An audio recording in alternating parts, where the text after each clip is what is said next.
Okay, good afternoon, everyone.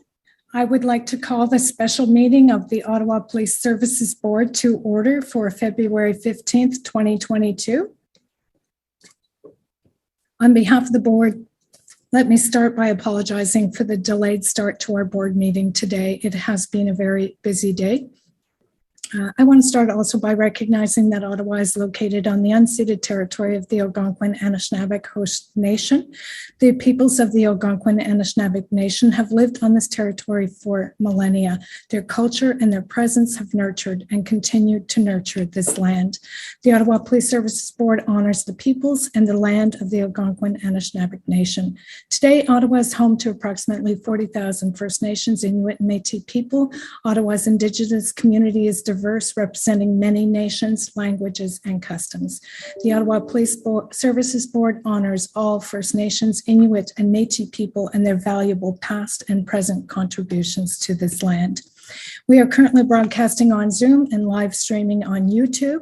Given this meeting is being held electronically, I want to caution that there is the possibility of technical difficulties. Should we receive any disruptions, I would ask that everyone remain patient as we work to fix the issues and resume the meeting as soon as possible. We have set aside an hour for the public meeting. I would ask all panelists to do their best to be concise in either their questions or comments to ensure we can stay within our timelines. I will now proceed with the confirmation of the agenda. The police service has a late addition they wish to add for the board's consideration, and that is the approval of 2 special constable appointments for Carleton University. Since these appointments do not relate to the ongoing demonstrations, I do not have the delegated authority to approve them. I am looking to add this item to the agenda with the board's consent. Per our procedure bylaw, any matter which was not set forth in the notice calling the special meeting requires the consent recorded in the minutes of all members of the board present and voting. Does the board consent to the addition of this agenda item? Carried? Consent. Carried. Okay, thank you for that. So that the Ottawa Police Services Board confirmed the agenda for February 15th, 2022. Is the amended agenda confirmed? Confirmed. Confirmed. Declaration of interest. Are there any declarations of interest? Seeing none. Item number 1, briefing on Enhanced Integrated Command Center. On behalf of the Ottawa Police Services Board, I am announcing that today, Chief Peter Sloly and the Ottawa Police Services Board reached a mutually agreeable separation, and as such, Chief Peter Sloly is no longer employed with the Ottawa Police Service. We thank Chief Sloly for his service to the City of Ottawa. As this is a labor relations matter, no further comment will be made. Deputy Chief Steve Bell will be the interim chief until further notice. The board is already at work to put in place a new command structure and will be appointing a new chief very soon. The board's priority is to ensure a plan is put in place to bring about a peaceful end to the occupation of our city. As expeditiously as possible. The Integrated Command Center, which includes our RCMP and OPP partners, will continue to operate. The first item on the agenda today is a briefing on the Enhanced Integrated Command Center. I've asked the service to provide an update specifically on this new command center and how it will impact the service's resource requirements, command structure, and decision-making moving forward. I am happy to see the RCMP and the OPP at the table because, frankly, the response to this crisis so far has been ineffective at bringing this occupation to an end and restoring peace and security in Ottawa. The OPS has been unable to adequately enforce our laws, and our residents continue to be terrorized. It isn't good enough. Last week, the OPS sent a clear message to the occupiers to expect a strong police response to illegal activity. On the weekend, there were more street parties equipped with stages, big screens and sound systems, hot tubs, and an outdoor gym were erected. Today, we have more trucks lined up on Parliament Hill than we had yesterday. Like other residents in Ottawa, I have watched in disbelief as this carnival of chaos has been allowed to continue. While I appreciate that resource constraints have been a big limitation, it's both puzzling and frustrating to that the OPS has been unable to do more with the current resources, and I know resources have been a huge issue. Interim Chief Bell, I would turn this over to you to introduce, and once the presentation is over, we will go to questions from board members. So over to you, Interim Chief Bell. Thank you, Chair Deans. It's been a challenging day for the board. It's been a challenging day for the service, and I'd like to start by thanking Chief Sloly for his service to the Ottawa Police Service and to the community. The unlawful occupation has been a tremendous stress on our community, everyone that lives in Ottawa, and has brought on unprecedented challenges to both the police service and the city as a whole. I know it's been tough. I know it continues to be tough, but I'm confident that we've reached a turning point. With the new resources that we've seen flowing in from our policing partners, the new tools that both the province and federal government have put in place, and our new integrated command center that you're going to hear more about today, I believe we now have the resources and partners to bring a safe end to this occupation. The Ottawa Police are ready, eager to do what is our part. With new leadership and stability from our command team, I'm confident that we can end this occupation. We look forward to continually working with the OPP and RCMP to restore law and order in the city of Ottawa. I'll now turn it over to Deputy Chief Trish Ferguson for an update on our current efforts. Thank you, Interim Chief Bell. Good afternoon, Chair, members of the board. I want to thank you for the opportunity to provide you with an update on the demonstration and some salient details today. As has been the case following every weekend to date, the number of demonstrators and vehicles in the downtown core has dissipated. The number of demonstrators was less than 150 in the overnight hours, and the numbers of vehicles in the core has declined to approximately 360. This is down substantially from the beginning of the demonstration, where there were over 4,000 vehicles in the downtown core. And it is lower relative to all other periods of the demonstration as well. The overall footprint of the demonstration remains more or less the same, though a small number of trucks have been relocated from residential areas of the downtown core to Wellington Street in front of Parliament. This was an outcome of negotiations that occurred between the mayor and some of the demonstrators, and it is hoped that this outcome will help to limit negative impacts being faced by the downtown residents. As of this morning, there are 172 active criminal investigations. We have laid 33 charges and made 18 arrests. And with bylaws help, we have handed out nearly 3,000 tickets. We appreciate that the community wants us to increase our enforcement actions, though as we have said from the beginning, we are managing security and safety throughout. What this means is that we're not always in a position to lay a charge or ticket on an individual due to a specific security or safety concern at the time. It doesn't mean it cannot be done at a later stage by different means of service. We continue to actively collect evidence, information, and intelligence, and we'll be working with our municipal, provincial, and federal partners in ensuring that there are consequences in the days, weeks, and months ahead. Realistically, this means that our many investigative teams will be doing months of follow-up work with investigation in order to lay charges when warranted, regardless of where an individual resides. On the issue of the Incident Command Center, as has widely been reported, the OPS, the OPP, and the RCMP have moved to stand up the Incident Command Center. This center, led by the Ottawa Police, will allow us to leverage a proven and structured framework when conducting our operations, required given the complexities and intricacies of the continuing situation. The ICC will allow for the oversight and coordination of planning and logistical supports and experts who continue to arrive from across the country. These experts carry with them a great level of knowledge and experience in responding to such protracted demonstrations and will be critical to intentional, scaled, intelligence-informed actions as we move forward. In all cases, and all actions and decisions taken will be measured, made in consideration of all possible factors and outcomes, regularly evaluated for positive and negative impacts, and adjusted as needed. Finally, the ICC will aid in providing of strategic communications to all parties, including members of the public, the media, and our policing partners. As for the enforcement of recent orders, During the last few days, a number of emergency orders and actions have been taken at the local, provincial, and federal levels. These orders are helpful. We welcome them, but must be fully understood prior to application to ensure that they can be used effectively and as intended. In the case of the federal invocation of the Emergencies Act, we continue to await for official details before operationalizing it. We have been working with our legal team and those of our provincial and federal partners to understand the implications of the various orders and actions and consider the impacts on our ultimate mission. This work has been continuing during a time of high fluidity, and so we have taken the necessary time to understand additional powers in the current context and communicate this to our members. That said, we certainly have more tools in our toolbox today than we did when this demonstration started. And we will look at how we can best address them and use them to deal with public safety and security concerns. Thank you. Okay, thank you for the presentation. We'll start with questions from Member Nerman. Thank you, Chair.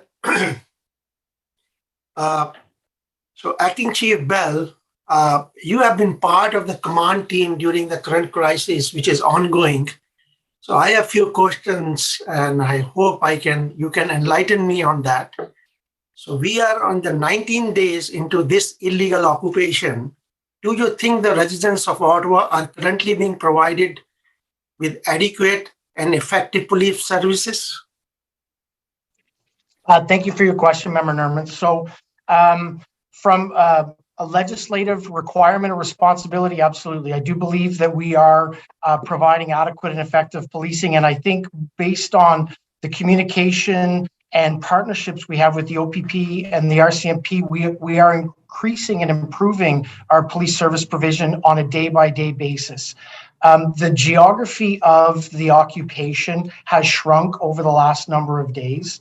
We continue to work on ensuring safety and security within the neighborhoods, because it is the neighboring residents who have been most impacted detrimentally through lack of feelings of safety and security within where they live that we've really been focused on. So for the last 2 weeks, we've absolutely been focused on putting resources into those neighborhoods while we continue to work with the illegal occupiers to leave our city.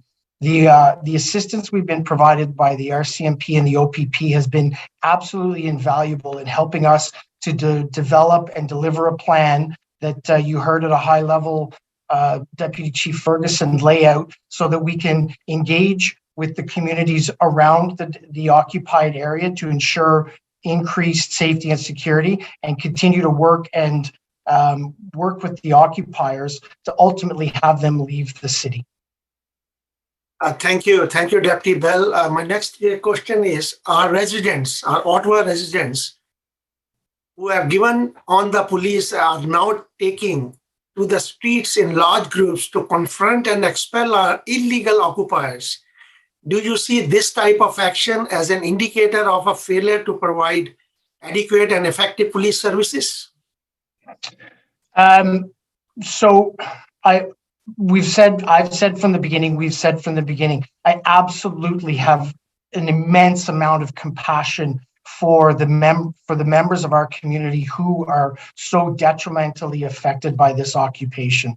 We've called on people to not engage in counter demonstrations, not because we don't have sympathy with them for what is occurring in and around them, but because we're worried about safety concerns. We continue to call for people to be not engaged in counter protests while we apply our resources to remove the occupiers from our city streets. So although I deeply feel for the strain and stress that has been placed on our city's residents, they need to know that we are working in ourselves and with our partners to put a timely and effective end to this. Thank you. My next follow-up is there a current plan to bring an end to this illegal occupation? I'm not asking what the plan is, only asking whether a plan exists. And if so, did OPP and RCMP contribute to that plan? And have they agreed to your plan of action, since OPS is a lead agency on that? So thank you for the question. And you're quite right in stating that we can't provide any plan that we would be engaged in.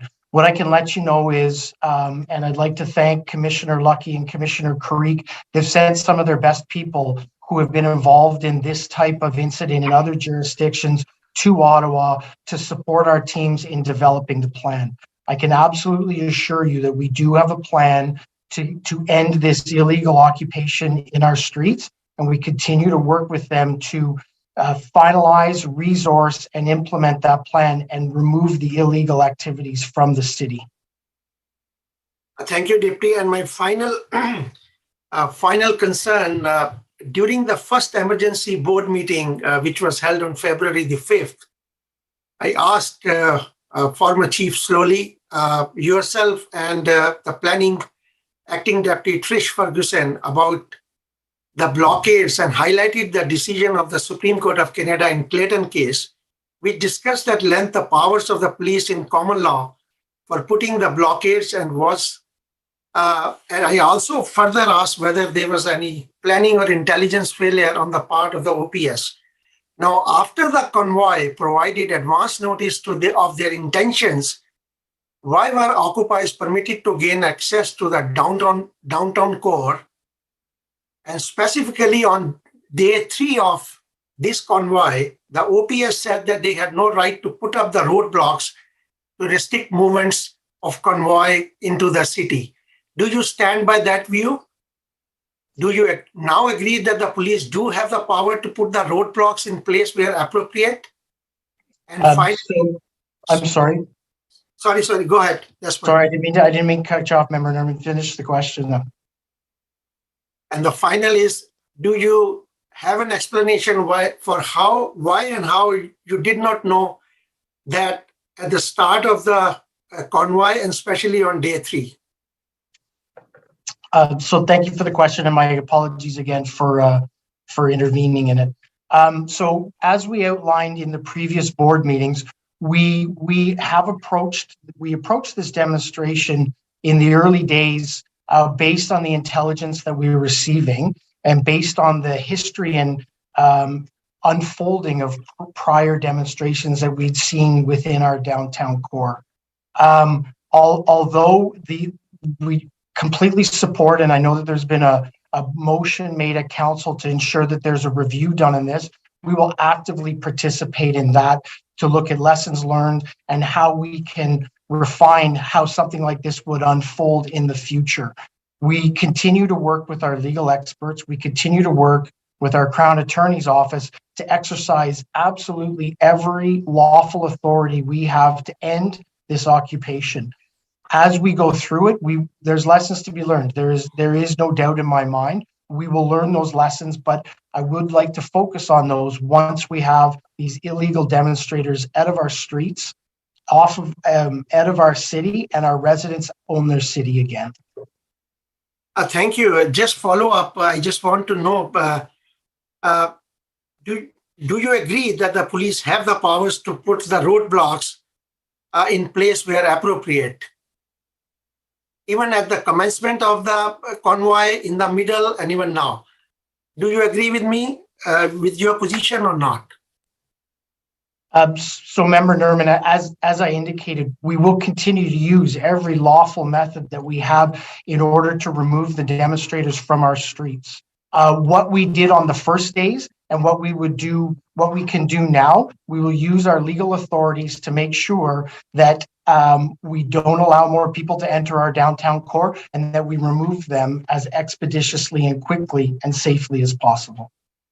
Thank you. Thank you, Chair. Those were my questions. Thank you, Member Nerman. Member Sweda.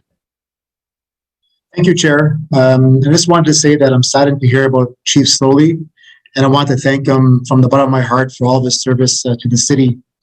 Acting Chief Bell, from the beginning, there's been a lack of resources and manpower. Is anything changing now? Do we have more resources coming? And if so, when and how many? So thank you very much for the question. I'm going to turn it over to Deputy Chief Ferguson to talk about the resources that are coming in, but I'll again reiterate the support that we've gotten from the RCMP and the OPP that has been continually building over the last week has been invaluable in us to get to a position where we are right now, where we believe we're at a turning point in this demonstration. So I will turn it over to Deputy Chief Ferguson to outline some of the resources that we've received and some of the planning that we've been engaged in. Thank you. And thank you, Member Swader, for the question. As you know, the ask was put out about a week ago now for up to 1,800 members from across a number of services, and we have received incredible demand or incredible response from our demand. And I will say, echo Deputy Bell's comments about the fact that, you know, the OPP and the RCMP have provided a wonderful amount of people, and not just numbers, but skills that we were lacking or that we needed to round out our team to make it as strong as possible. And I feel we are there now. We had provided them with 3 different levels of staffing that we were hoping to achieve. One of them being just strictly for maintenance. The other was to be able to improve our posture and actually target some of the activities that we spoke about in our surge and contain. And then the final one was for, you know, what we would have as an actions scenario. So 3 different layers of staff. And I think we are confident now and in this integrated command center, able to determine what level of staffing we need for each of those things. Okay, so, I mean, at one point, I know the province was suggesting, I think they were mentioning 1,500 resources. Do we actually have those right now? Okay, is 1,500 here, or is it a percentage of that 1,500? So it's a bit of a complicated factor because we're talking about 24-hour coverage. So, and we need to make sure that people are rotated through and have rest. So there are times when it's scaled up. On the weekends, we have asked to have, you know, an increased number of staff. And we choose days carefully to make sure that folks are getting the rest that they need to be able to maintain our level and increase where we can. So I know it's not a hard and fast exact number for you right now, but it's also not a wise thing to provide exact numbers when we're talking about posture for security and safety. Suffice to say that we have had a very satisfactory and good response to our ask. Yeah. So, and what I'll add to that is where Trish left off. What we've seen over the past week is a steady and increasing transfer and application of resources by both the RCMP and the OPP to our efforts in the city. We're very happy with the results that we have in terms of our call for resources, called by the board, Chair Deans, and City Council to have more resources available to us, and the reception of that. So again, I can't thank Commissioner Lucky and Commissioner Creek enough for not only the expertise that they've helped provide us, but the resources in terms of sworn members that they have provided us and continue to indicate they will increase over the days ahead. Okay. And also, I want to thank you as well, Acting Chief, for stepping up and filling the role. I know it's been tough on everybody. And just one more question, maybe this is to CAO Dunker. Are we still okay with our financial resources that have been promised by the other levels of government? We're certainly tracking everything we're spending related to this occupation.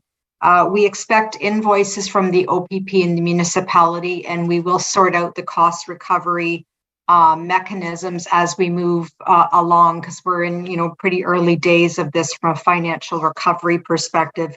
And we believe that we won't receive invoices from the RCMP. And we are working with the federal government currently on the grant. We already have, I think the board is aware of the grant line that was associated with special events that we get annually.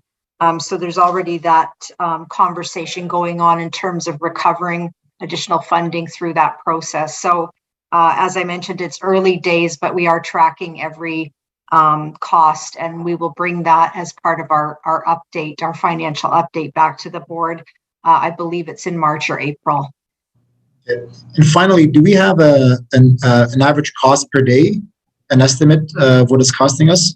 Yes, so I have, as of yesterday, the total cost that we had tracked, and it's important to note that these are recorded costs, so not all overtime, for example, would be yet recorded, and other items would be trickling in. So we're at 14.130539 billion, so 14.1 million.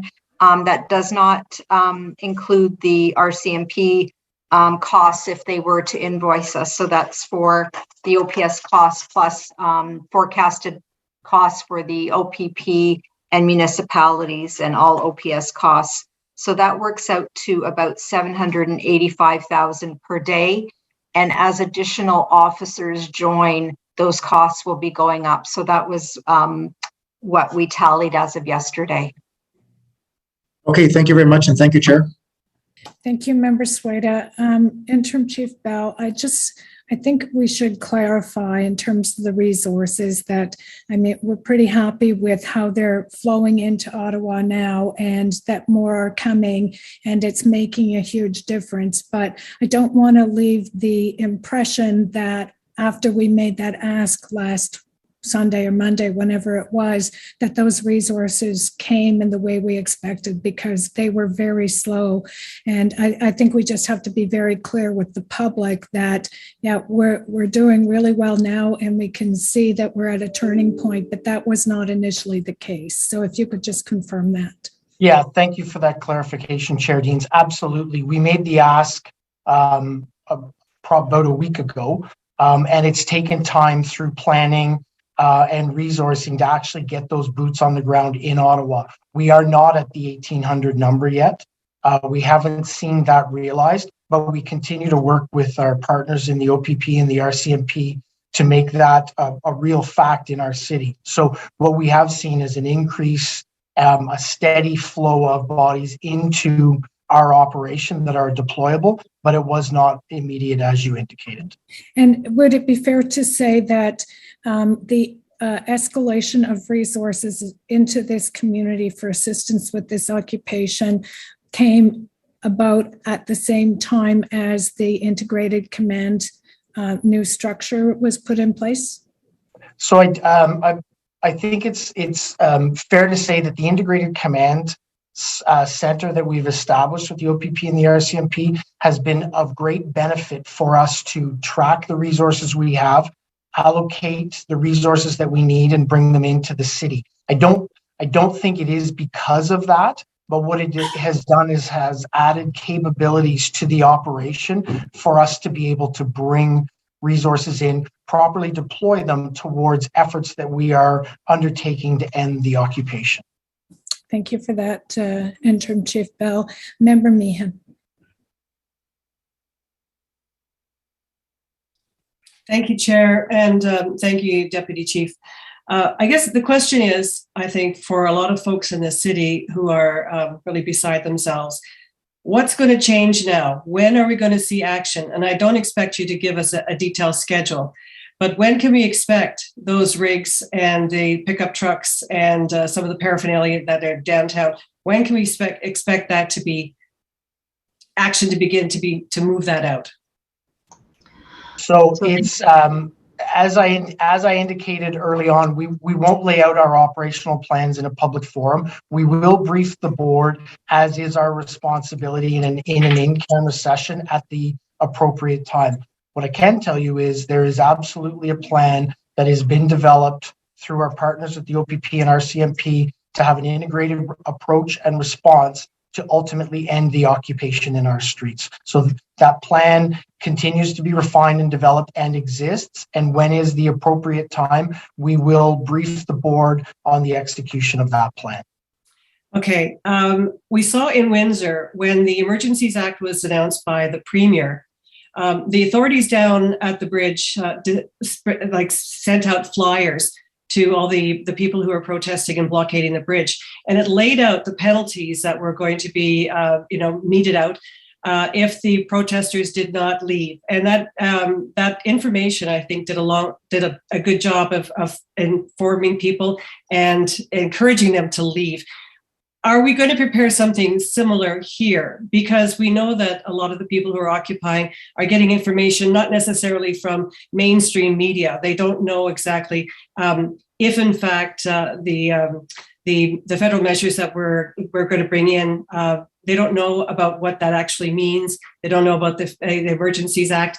Will we have a flyer that's going to go out to everybody to spell out, you could lose your rig, you could lose the insurance on your rig, you could ultimately, you may not get a mortgage if you stay here. Will we be doing something similar to that so they know exactly what they're facing if they remain here?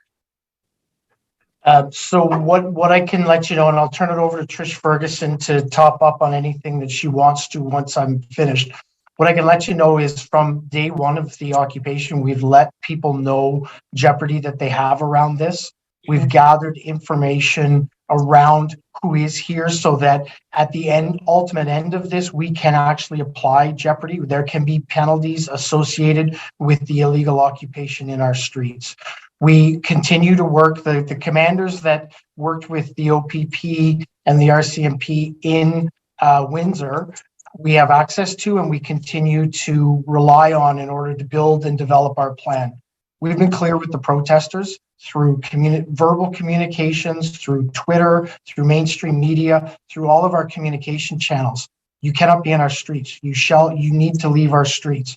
We will continue to escalate that discussion and the ultimate enforcement of those directions until they are gone from our streets. Okay.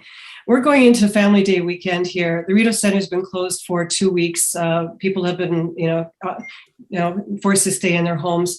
There's going to be a lot of people who want to go downtown. I'm wondering, is there a plan to tackle some of the blockades that are keeping the Rideau Centre from opening? I know that there's, about 30 vehicles at Rideau and Sussex. If that occupation was moved out, then perhaps the Rideau Centre could actually open. Are you looking at prioritizing, some of the areas that are impeding, businesses and people from accessing their places of work and business? So we continue to understand the pressures that all of the blockades cause on our downtown core and the extreme challenges it is creating for our residents, the safety concerns, the security concerns within their neighborhoods. We know there are some pressure points like Rideau and Sussex, and we continue to talk to the demonstrators there, have discussions to negotiate their way from that area, ultimately out of the city, that will ultimately end in us intervening with a removal of them from our streets. We continue to work on that. And as I indicated before, as part of the operational plan, we will brief the board in camera on how we plan to move ahead when that time is correct. Okay.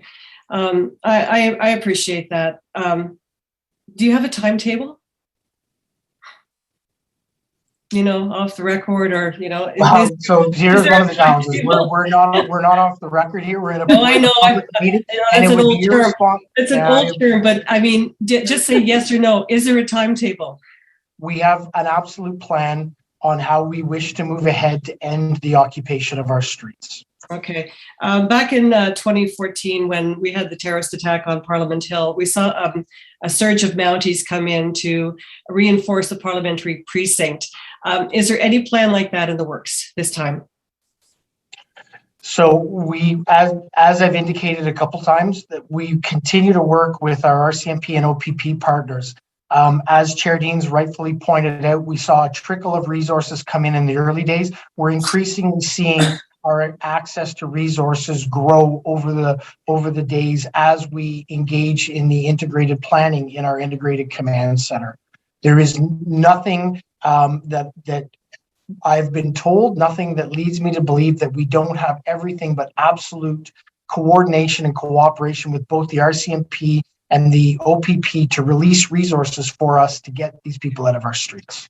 Okay, I know that you answered the question about resources, but the former chief asked for 1,800 bodies to come in. Are we anywhere close to that? Are we getting close to that? Is that still the target? So as Deputy Ferguson indicated, we're not going to release operational numbers for safety concern and for operational concerns. That's a standard practice for us and makes even more sense in circumstances like we are currently in. What I can tell you is we continue to receive resources. There is unified reporting on the number of resources that we have that is sent to our command team, to the OPP and the RCMP executive, so that everyone has line of sight on the resources that are in our city from all of the different jurisdictions. We continue to see a day-over-day increase in those, and as we finalize plans, we will continue to see that grow over the coming days. Deputy Chief, thank you. That's it for me. Thank you. Okay, thank you, Member Mann. And I think some of what you're hearing here is the real desire of this board to hear more details of a plan than obviously you can share in public. But I would ask for an in-camera briefing of that plan, because we need to be very satisfied where we're going at this point on this plan. So we can work that out, Interim Chief Bell, and we'll move to Member Smallwood. Thank you, Chair. And I wanted to join my fellow board members in firstly thanking former Chief Sloly for his efforts. He's been through some really horrendous times. COVID and this occupation have been extraordinarily challenging. We've never seen times like this in the city before. So I really want to say thank you. It's been tough. And I also wanted to thank those who have stepped forward, Acting Chief Bell and Deputy Trish Ferguson and the entire command team and the members, because I think we'll look back on this, and I've said to many people, you'll put this on your CV. All of us will put it on our CV. They will teach courses about this. They will talk about this for a very long time to come. And everybody is second guessing why somebody didn't do something. And what I can say for sure is it certainly isn't because I've never seen anybody who doesn't have their entire body geared towards get a resolution to this. We all really, really, really want to do that. And I think you've seen some of the questions from the board members. There's a saying for board members that our job is nose in and fingers out. We can ask questions, but we can't tell you what to do. And we also, we can't expect you, because all we can do is ask about operational matters, but we can't expect you to tell us certain things, and we can't direct you how to do them. So we do appreciate that. But that, as you've seen, that doesn't stop us from asking the questions. And I think it's helpful for the public to see, even though sometimes we know you're not going to be able to answer it, at least we do our best to try to dig away at it to see what we can find out. I did have one question, which I don't think is operational, but I just, Deputy Chief Ferguson, you mentioned that there was 360, I think you mentioned, I'm not sure, I wrote it down, 360 vehicles and 150 people downtown currently. Did I get that wrong? So the figure was 360 vehicles, and in the overnight hours, there were 150 people, protesters on the streets. So that's how we measure. We check to see how many people are on Parliament Hill, how many in the streets surrounding, and obviously that's a very fluid number, and then how many vehicles. Because I was wondering if there were more vehicles than people, but I'm assuming then that there are actually 360 vehicles, perhaps with people, with or without people in them, and the overflow people are in the streets. And I noticed that. Now, one thing I wanted to confirm is just that when a vehicle, when a member of the convoy leaves, now I realize this is some question, some part of it you won't be able to answer, but I realize there's some negotiations that happen. But in general, when a convoy member leaves, they're not allowed to come back. Like we're not, like they don't have some sort of pass that says you can come park here for whenever you want. Like I'm kind of assuming that if somebody were to leave, that we don't allow someone else to come. So the only movement that we've seen about vehicles was a I guess, an arrangement that X number of vehicles who are on residential streets would be allowed to move up to Wellington and the SJAM Parkway to get them out of the residential area. Would that be correct? I apologize. Just had somebody come into my office. Could you? I You mean there's something going? There's something going on now? I can answer the question. So absolutely, there is no right of return or in and out pass for people in the area. We are actively working every minute of every day to limit the number of people within the footprint. And when we either negotiate them to leave or they do leave on their own accord, they are not allowed back, and there is no one that is allowed to come in and fill their space.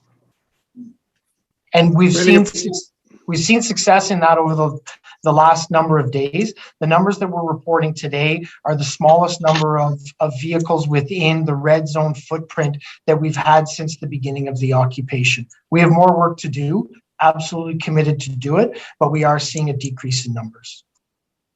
So I really appreciate that, because I think what the public wants to know, and I appreciate you can't tell us when are they all going to be gone, but I think what the public wants to know is every day it's getting better. There is hope. It is getting better. There are fewer. And I know I've been down there on many days, and before it was just shocking, the diesel in the air. I mean, it was sickening, and the tension that was in the air. So I'm really, really happy to see, and I really do appreciate the work and efforts of all the people involved in this. So thank you very much, and thank you, Chair. Thank you, Member Smallwood. Member King. Thank you, Chair.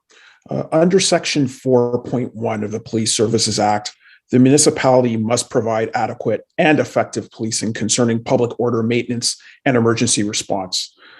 With all due respect, I have found the provisions of these services over the past 3 weeks to be wholly inadequate and ineffective. So, Interim Chief, on behalf of the residents of Ottawa, can you explain the inadequacy of the law enforcement efforts that we've seen during this siege?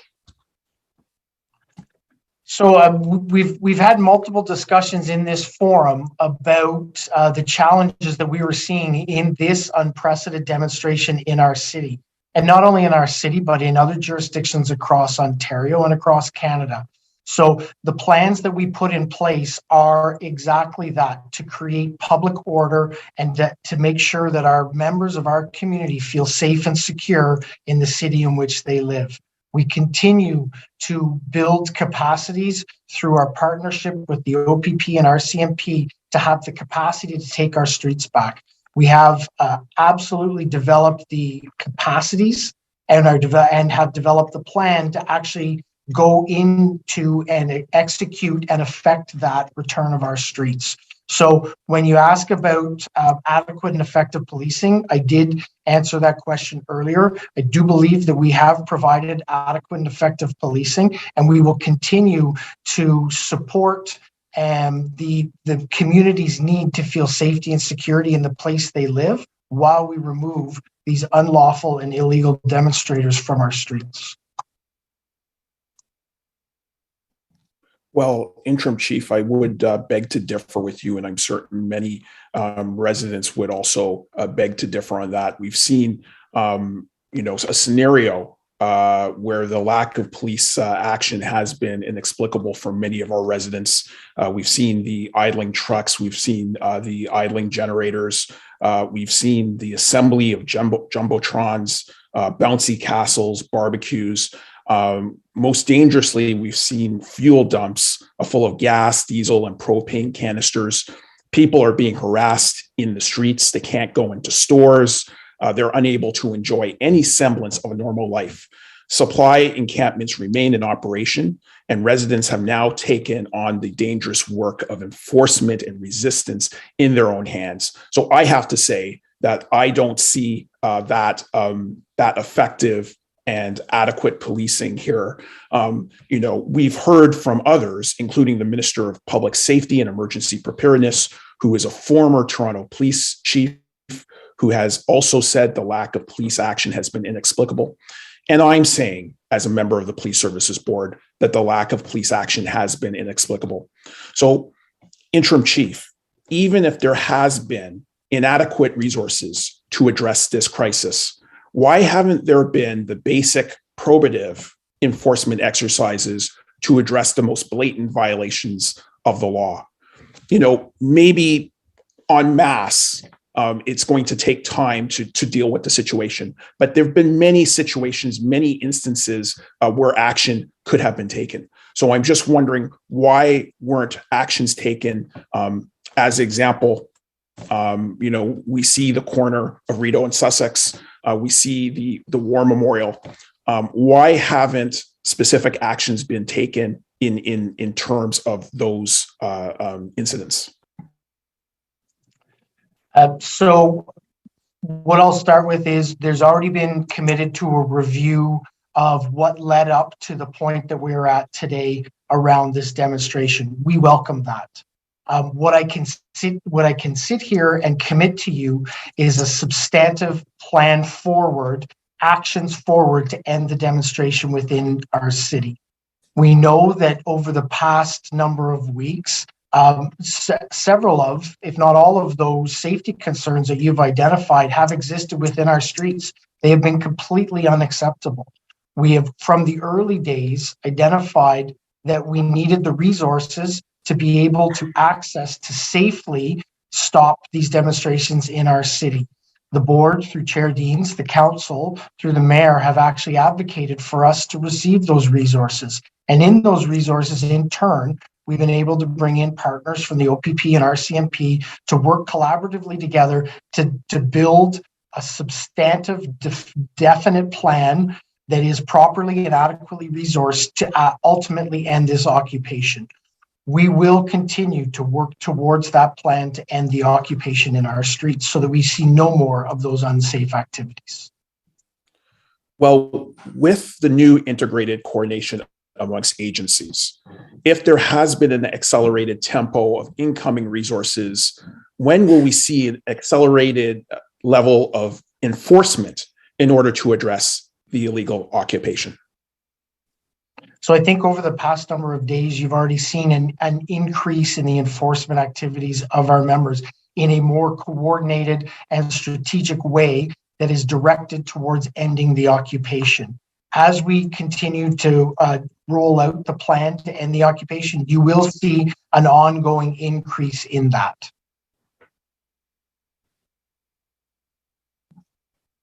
And will the integrated response of multiple law enforcement agencies be driven by a specific plan? And when will that plan be put into place? So again, as is the responsibility of myself as interim chief, I will brief the board on that plan, that operational plan, as we roll it out in the time that is required to me prior to doing that. That will need to be done in camera because I would not want to actually provide operational comments in an open public forum about ongoing or future police operations. Thank you for that. Notwithstanding misinformation and disinformation that is floating around the entire ecosystem, are you aware of any complicity by sworn members with illegal occupiers? So misinformation and disinformation has been a challenge and a threat to this entire operation as we've worked through it. That being said, what I can clearly state now is any information that we have received that there could be complicity by any of our members or anybody associated with this police service, we are actively investigating it to come to a resolution or come to a culmination in terms of discipline that would be associated with that. As the interim chief, I could tell you, anybody that is supporting this demonstration has no place in this police service and will be dealt with accordingly. Interim chief, have there been any illegal occupiers who have been charged with unlawful assembly as defined in section 63 of the criminal code? To this point, no, there has been none of the occupiers who have been charged with that specific legislation, but there have been several members that have been charged with other criminal code violations. And I have some more focus-pointed questions here about what legal advice led OPS to allow trucks to move freely outside of the designated city truck routes. As we know, Member Neerman had pointed out R versus Clayton and Brown versus Durham region, which clearly states that there is authority for police services to restrict vehicular access into and within the city. So I want to know, what legal advice was provided to do that, and what decision is going to be made in the future to actually ensure that this authority is applied, because it's obvious that roadblocks can be utilized in this scenario. So what I can let you know again is we absolutely encourage and will support all reviews of the actions that have been taken up to this point, so that we can learn from what mistakes may have been made or what laws we need to advocate to have tightened, sharpened, or changed moving ahead to avoid a situation like this. From a forward look, we are continuing to work with our partners in the Integrated Command Center, as well as legal experts, to look at what lawful means we can use to keep people from attending the downtown core to add to the numbers of the demonstration, and lawfully and expeditiously remove the unlawful occupiers that are in our streets today. When was the demonstration now illegal occupation declared illegal? And if so, when did this take place? So you're going to have to. I'm going to ask you to refine your question. I don't understand exactly what you're seeking. So this went to perceivably being a protest to an illegal occupation. Was the demonstration declared illegal? And if so, when did this take place? So I'll have to get you the specific point at which we changed our view on it from a protest to an illegal occupation. I just don't have that right now. Okay. An additional question would be, when was the first request to the federal and provincial governments for resources? When did that take place? And on what date? And you might have to get back to me on that as well. Yeah, so I'll have to get that specific date when official requests were made. I can tell you that specifically around the OPP, there was resource supports that were given to us in the very early days. And shortly after that, resource supports that were provided by the RCMP. They have been partners with us through the very early days of this illegal occupation. But I will have to get and review our documentation to see when the first official requests were made to the federal and provincial government. And what were the enforcement tactics once the situation did alter from a protest to an occupation? So again, that will be encompassed in the review that will occur immediately after this. We will fully cooperate and support that review that was called for by City Council, so that we can look at steps and stages as to when different mechanisms and levers were pulled to both see how we could have been better and see how we would change our practices and tactics moving ahead to never have this occur again. And has any ultimatum ever been given to the occupiers? Have we issued any notices to them about the illegal activity that they've been engaged in? And if we did, what were their consequences? So I would start with the notice. There isn't a time that I've come before this board, that I've become before council or before media, that we haven't stated that this is an illegal occupation of our streets and these people need to leave. The support of that and the enforcement of that is what is centered around that plan that's being developed and implemented by our integrated team. So there has been no doubt that these people are involved in an illegal occupation of our streets. Through the support of this board, through the support of council, we are now seeing the relief that we need through resource supports, planning supports, in order to be able to bring it finally to an end. Well, I will just leave us with this final thought. that we've heard very clearly from the residents of Ottawa, and that is mirrored by council, and I'm sure this body, this board. We need a more proactive response, resources, and most importantly, enforcement effort to really end this illegal occupation.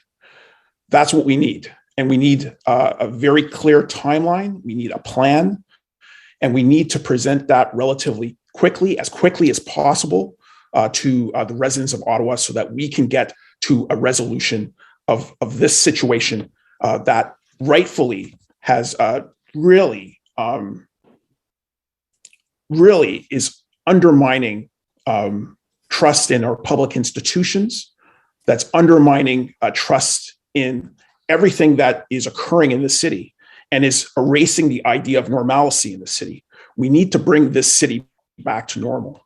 And we'll continue to advocate for that and ask those questions because this is not acceptable.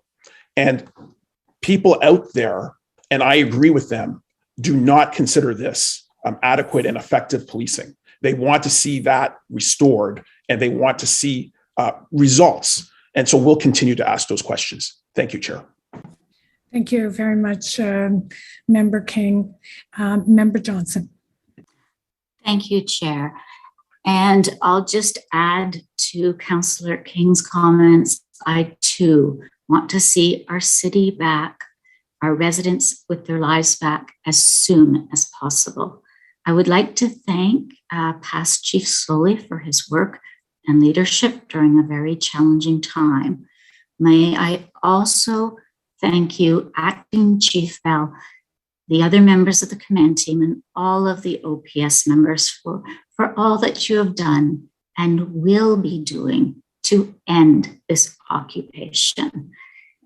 And I was glad to hear that you, as Acting Chief, have shared that there is a plan and that we will receive that at an in-camera meeting. Can I expect that meeting in the next 24 to 48 hours? So first of all, thanks for your comments, Member Johnson. We will be briefing the board on the plan at the most appropriate time prior to the commencement of it. I can't indicate when that would be because that would be part of the operations that we would be engaging in. Okay, thank you. In terms of the incident command center that's been set up, have all three levels of government been updated on the incident command center? And has the decision-making process at the leadership level been reviewed and agreed upon by the OPP, the RCMP, and the OPS? So Deputy Chief Ferguson has been actively engaged in developing and building that incident command center. So I'll turn that question over to her. Thank you, Member Johnson, for the question. I can tell you that as we are doing now and have throughout this process, they are updating their boards and their supervisors. So both commissioners have been on daily calls with updates with their members. And I think it's suffice to say that all levels of government are aware that there is a plan and that they have been contributing to it. Okay, and then my other question was, has the decision-making process at the leadership level been agreed and upon by the three different groups, the OPP, the RCMP, and the OPS? Yes, they have. Sorry, I omitted to answering that. Okay. In the command structure, there are levels across the board at which decisions are made, operational decisions are made, and it is the people who have the best line of sight. So not necessarily the commissioner, the chief, or the commissioner of the RCMP who would be making those decisions, but they would be advised of them and they provide strategic direction to them. So that is happening. Okay, thank you. And then Acting Chief Bell, what resources are still needed in your estimation to end the Ottawa siege? Are you able to identify what you still need?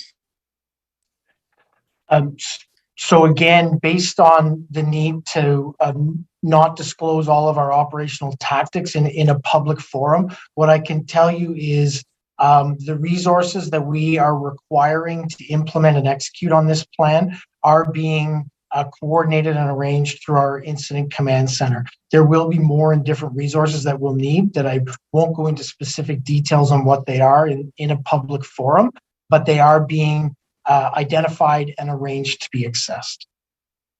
Okay, thank you. So I would like to see the communications improved on the actions being taken. And so I repeat, on the actions being taken to resolve this occupation. Acting Chief Bell, I request you to update the board on a twice daily basis until this crisis is resolved. Can you confirm that, please, that you'll do that? Maybe I'm going to step in here. We're in the middle of a crisis. I really don't feel comfortable as the chair of this board asking Deputy Chief Bell or interim Chief Bell to update the board twice a day. We have a process in place that this board has agreed to, and we will commit to doing that. May I just clarify, Chair, the process that we've agreed to make sure I'm clear on that. Thank you. We have agreed to any questions that the board members have will be bundled through the board office and forwarded to the interim chief. We will have at least a once a week meeting. And if there are changes that we need to consider in a more fluid manner, then I will call a special meeting. Yeah. I do think, given that what I'm hearing from Ottawa residents that I've been speaking to, from the healthcare providers I've been speaking to, that they're looking for more action from the board. So given we're hearing that and how critical it is, I ask again that the board be updated by Acting Chief Bell. These do not have to be long updates. If it's the following two actions have been taken, that's fine. But I do request that the board receive these updates. And I think that we're hearing from Ottawa, and I'm seeing on Twitter that they want more from the board. And I want to do more, and I want to show more oversight. So I again, my request to Acting Chief Bell. Member Johnson, I have to support, or I will support what Chair Deans has indicated here. I absolutely agree. There isn't a person on this board, in this building, that isn't looking to quickly, effectively, safely resolve this occupation and get these people out of our streets. That is all we are working towards. We have, through our integrated command center, increased our communications, looked at how we have better, more refined messages on the actions that are being taken. But what I can tell you is when we attend, and I think it's important under the framework that's been set up through the board, when we attend meetings like this, it takes us away from operationally responding to the issue that's in front of us. And at the end of the day, the most important thing we're going to do is operationally respond to this and get these people out of our streets. So although I absolutely support having the most seamless communication we can with the board to provide them updates, I can tell you the twice daily briefings would be extremely taxing and would be very difficult to manage and would absolutely take us away from an operational response. Can you see a level more than once a week that could, satisfy that the board is doing the oversight that Ottawa wants us to do? Can you see something different or something more than that? So I'm absolutely willing to work with the board to look at an enhanced communications process if that's what the board desires through Chair Deans. we can look at how we can support that. But what I would ask is that we don't have more in-person meetings where we take the entire command structure away from responding to the incident. Right. Okay. That's helpful, actually. Yeah. So, all right. And that's all of my questions. So thank you very much. Thank you, Member Johnson. And just before I start my comments, I just want to say that, as much as we want to provide that oversight role, and we are expected to, I don't want to create the false impression with the public that this board has more authority in this than we have. That has been a problem already with the public, who happen to believe that the board can direct these operations and should be directing these operations. And I can tell you, I have an inbox full of people giving me advice that under the Act, under the Police Services Act, we cannot do. So I want to caution the board not to create the impression at all with the public that ours is more than an oversight role. It's an oversight role. We have to make sure that we have the resources that they need. We have to make sure they have a plan. We have to ask those questions, but we cannot direct the chief. And I don't want to leave the impression with the public we can, because that is not the case. And I, like all of you, and like every single person, I'm sure, in the city, wants to see an expeditious and peaceful, safe end to this occupation where no one is harmed. We all want the same thing. I want it as much as anybody else, believe me. We have to put a structure in place that we believe will get this job done as expeditiously as possible. And I guess, Chief Bell, we're all getting to our breaking point. Maybe I'm too, but one of my frustrations has been when we expect action, we don't see it. It's a problem. We expected Coventry Road. We sort of got half the job done, and then there seemed to be a backing away. It took way too long in Confederation Park. This weekend, when we said that we were going to treat the protesters, more strongly than we have in the past, we had a chaotic carnival on Parliament Hill. I tell you, I wanted to go up there and pop that damn hot tub myself and unplug the bouncy castle. And I couldn't understand why we weren't doing just those things that were poking the fingers in the eye of our house, of Parliament, of our democracy, and of our city. And so, if there's some frustration spilling over, it's, okay, now we're getting the resources. This board is working very hard behind the scenes, and I want to assure the public that that is true, to put a new structure in place that will bring about a peaceful end to this illegal occupation as soon as possible. But I think what the public needs to hear today, what I as the chair of this board need to hear today, is that there is going to be stepped up enforcement, and that the disruptive, ridiculous, annoying behavior that has persisted is going to be addressed in a meaningful and expeditious fashion. That's what we want to hear. So, Chair Deans, I share your frustration. I absolutely could not share your frustration, and it is the frustration and heartbreak of the residents that live in this city. We understand that. We work every single day to try and manage and remove these people in a peaceful way, like you indicated.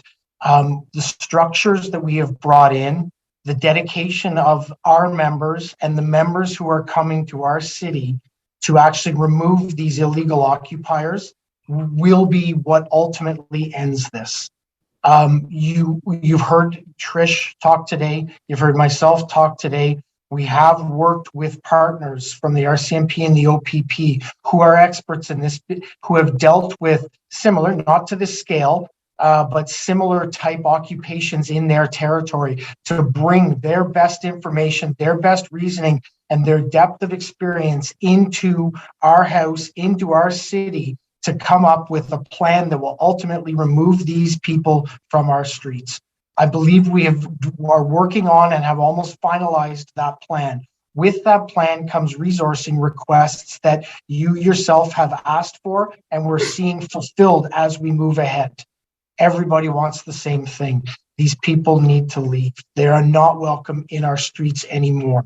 We are getting the resources. We have the plan and increasing our abilities to have them go or removed from our streets. That is absolutely our intention. We hope we continue to work with the demonstrators who have come here to have them leave our streets. We will continue to do that until every last one of them is gone. Okay, and I do agree with you that having the RCMP and the OPP, having that level of knowledge, upper tier police services that have probably dealt with more occupations of this scale than the Ottawa Police Services have in the past is critical. It's crucial. It's important. I think it can make a difference, but I need to see the difference. Interim Chief Bell, I need to see the difference that it makes, and our patience is wearing thin. We need everybody working as best they can to get this thing brought to a peaceful conclusion at the earliest possible time, and I can't emphasize that enough. Member Nerman. Sorry, can I just one comment on that, Chair Deans? Absolutely could not agree more. We want as expeditiously as we can to get this occupation finalized. One thing I will say, though, is nobody across Canada has ever dealt with an occupation on this scope, scale, size with this type of equipment or vehicles in an area. This is unprecedented. We've said this from the beginning. This has not been managed by any police service across Canada in the history of our country. We are continuing to work with them on their best experience to manage what is a new and unprecedented situation. Just one more question. How much more complicated did this operation get with the addition of 13 more trucks on Wellington Street last night? So as we indicated, we continue to work to have a peaceful, negotiated end to this. That was one of the steps that was done between the city and the demonstrators. I won't comment on the operational components of it because I don't think that would help us in executing our plan to ultimately end this. Thank you. Member Nerman. Thank you, Chair. Interim Chief Bill, Interim Chief Bell, I am building on Member King, and especially you would recall that I had a discussion of Section 63 of the Criminal Code during our first special meeting. And after hearing that the Ottawa Police has not charged anybody, I have a follow-up question for you, please. Illegal occupiers are committing crimes that are turning residents' life and local businesses upside down without being arrested or even removed. The illegal occupiers have taken complete control of the downcore core, and I believe there is no doubt across the board, across the country on this. So Steve Bell, my question is, with those facts in mind, do you still believe that the public is receiving adequate and effective police services? So, Member Nerman, I stand by my question from before. We are doing everything within our power, using all of our resources and looking to implement and execute on an integrated plan with the RCMP and the OPP to ultimately bring this occupation to an end. I would say this was not, I was expecting a response, but that's fine. You have the floor. My follow-up question is, are you making or planning to make some intelligence and operational corrections from the past on the moving forward basis? So what I can let you know is every day through this unprecedented occupation of our streets, we've gathered information, gathered intelligence, learned from actions we've taken, and looked to refine them to have better response on a go-forward basis. Those have all been built in to the plan that we are continuing to work on, refine, develop, and finalize with the OPP and the RCMP.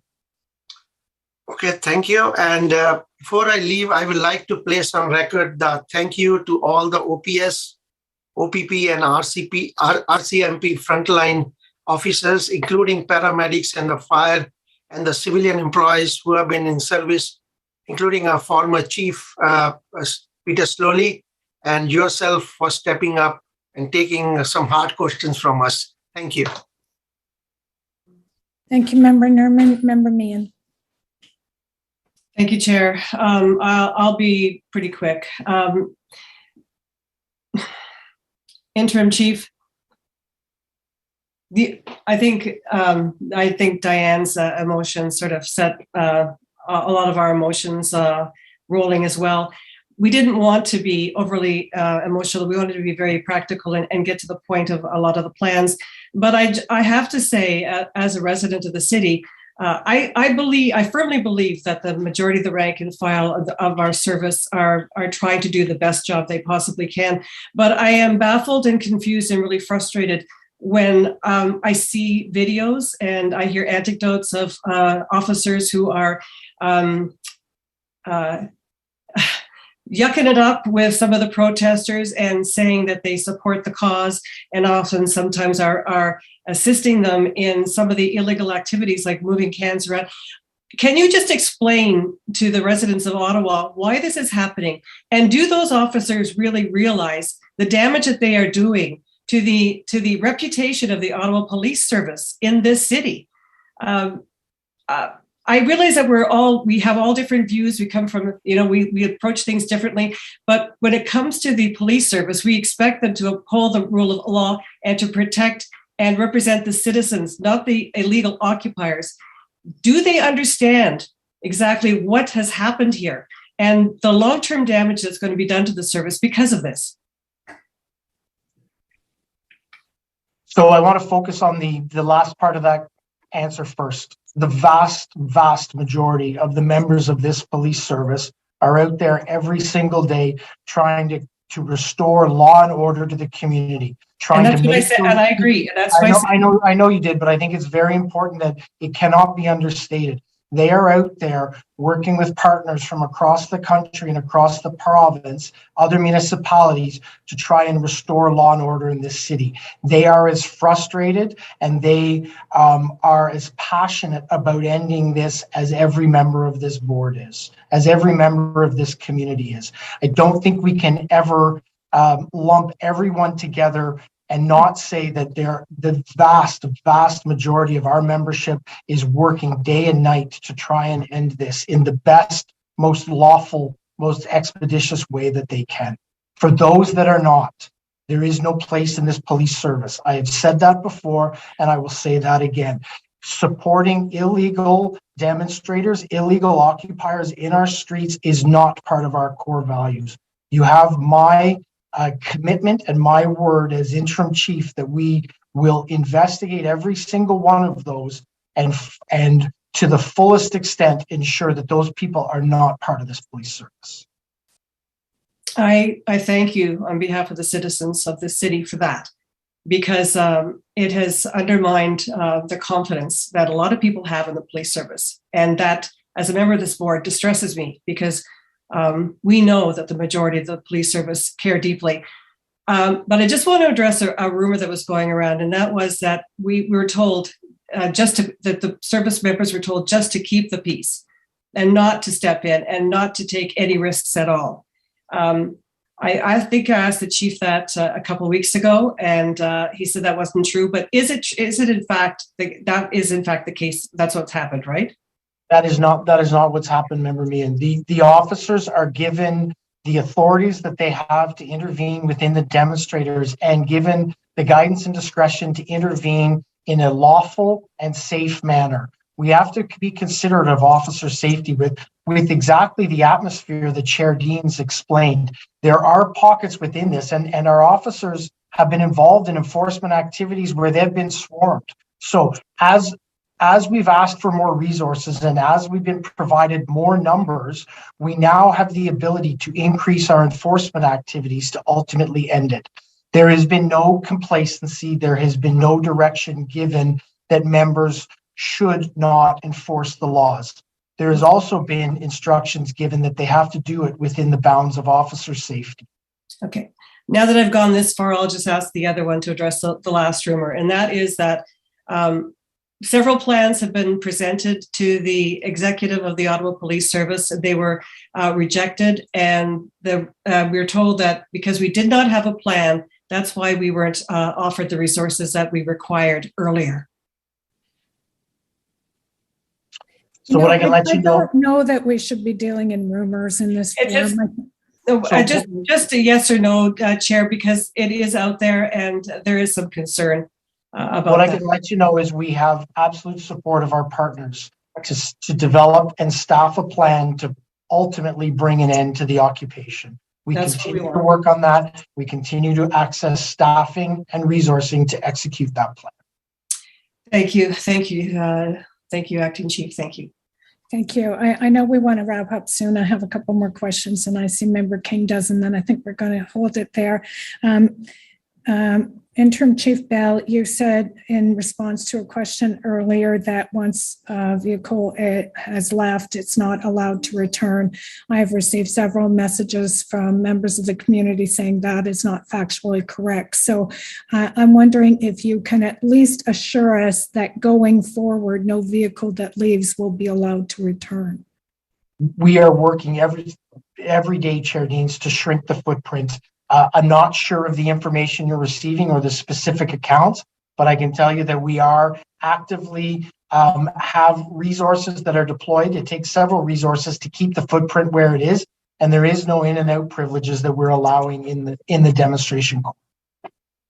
Okay, and my last question is,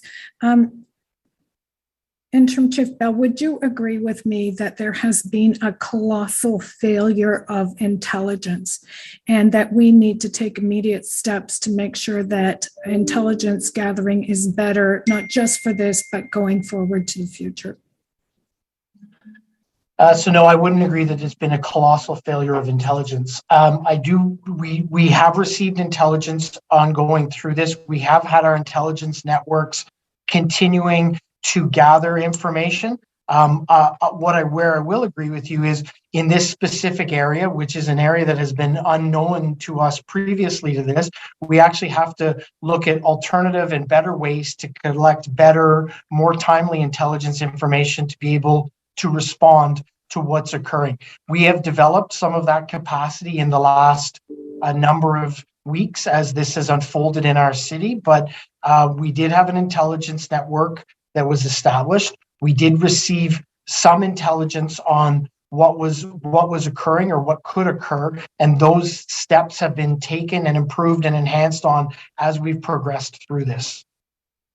Okay, thank you. Member King, last question to you. And I'm just going to be brief. It's not really a question. I just wanted to underline and understate what you had noted, Chair, that the Police Services Board obviously does not direct police tactics or operations. We live in a democracy, but we have specific institutions, and we expect the police to police.